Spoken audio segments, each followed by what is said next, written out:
Mən Hökümə xanım, qardaşım Aliyev Məzahir Şahniyarovundan danışmaq istəyirəm. 2025-ci ilin avqustun 17-sində qəflətən qardaşım rəhmətə getdi.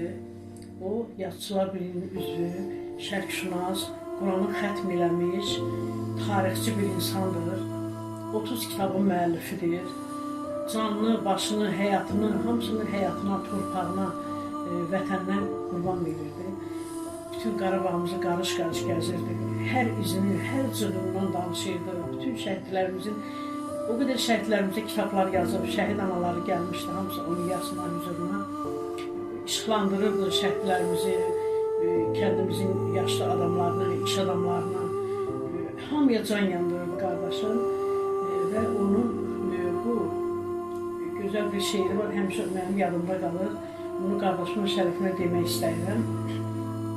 Deyir, ağlayar, qan, yaş tökər, ömrü boyu dünyada, şadlanmağı, sevinci, gülməyi bacarmayan, xəzinə üzərində otursa da nə fayda, bir parça çörəyini bölməyi bacarmayan, qurmaq üçün yaranan uçurarmı, sökərmi, mərd oğul yağların önündə diz çökərmi, millət, vətən, el, oba, yurt qeyrəti çəkərmi, bir yetimin yaşını silməyi bacarmayan, ay Məzahir, qur yarat, qiyməti zaman verər, Göyçə, Şuşa deyəndə yaralarım qan verər, düşmən əsarətində kölə kimi can verər, azadlığın yolunda ölməyi bacarmayan.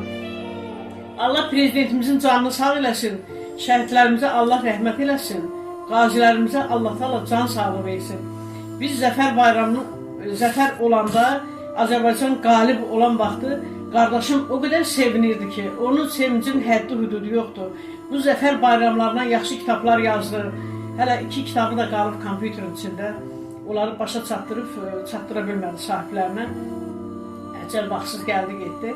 Allah bütün hamının ölənlərinə rəhmət eləsin. Eyni də bizim ölənlərimizə rəhmət eləsin. Qazilərimizə çoxlu can sağlığı arzu edirəm. Və prezidentimizdən də həmişə xahiş eləmişəm, yenə də eləyirəm ki, qazilərimizə əl tutsunlar. Çünki bu torpağın, bu vətənin azadlığı, birliyi hamısı onların sayəsində olub, şəhidlərimizin sayəsində olub. Mən hamıya minnətdarlığımı bildirirəm.